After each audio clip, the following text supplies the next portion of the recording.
Ready to open the hood? Usetool for the tutorials. And for car parts, the right idea is the Mr. Auto app. Easy, fast, and with better prices than on the website.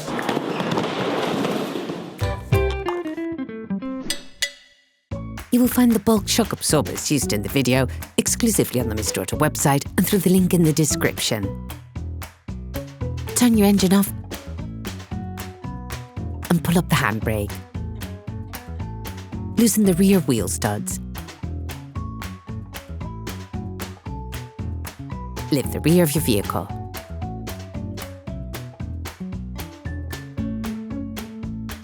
Place the vehicle on the axle stands. We strongly suggest watching the tutorial, raising your vehicle safely before carrying out this step.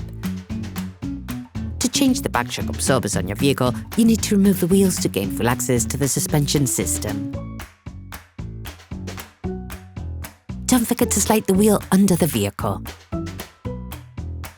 You can now see the back shock absorbers on your car.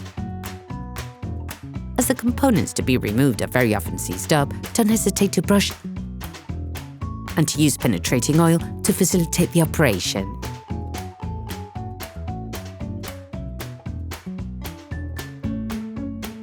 Next, using an 18mm spanner to stop the nut from rotating, a socket wrench and an 18mm socket release the top screw on the shock absorber.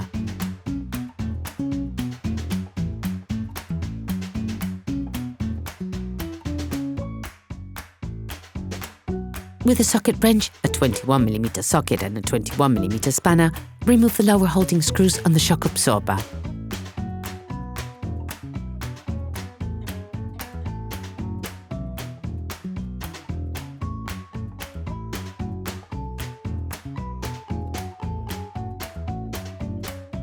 Remove the screw.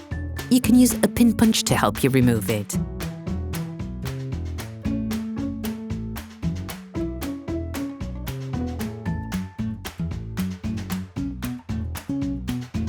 Remove the upper screw. You can now extract the shock absorber. Okay, guys, if we can share this video with you and help you save a lot of money, is also thanks to our partner, Mr. Auto. So, if you want to support us and buy the part for this operation, visit their website. Okay, back to work. You will find the bulk, parts and products used in the video on the Mr. Auto site and in the link in the description. Take your new shock absorber. Before installing the new shock absorbers, it is necessary to prime them by pressing the shock absorber rod vertically so that the gas and the hydraulic fluid are separated.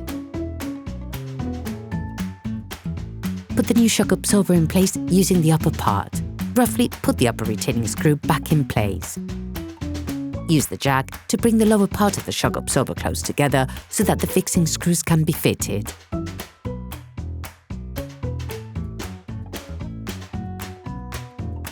Screw it in with a ratchet.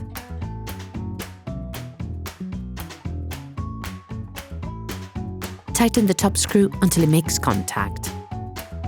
To avoid damaging the silent blocks, you must tighten the screws holding the rear axle in the vehicle on the ground position. Lift the rear axle with a jack. Once under pressure, finalize the tightening of the screws with a torque wrench.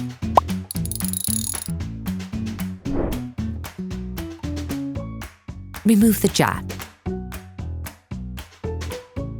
You can now repeat the operation on the other side. Then you will be able to put the wheels back on your vehicle. Put your car back on the ground and block the wheels securely. Operation completed. Hi, it's Theo from Usetool. I hope this video has helped you a lot in your car maintenance. We would be super grateful if you could spread the word so that we can produce even more tutorials. Simply give us a like, a comment, and hit that subscribe button. It really helps us boost the channel and help the whole community. Thanks a lot and have a great one.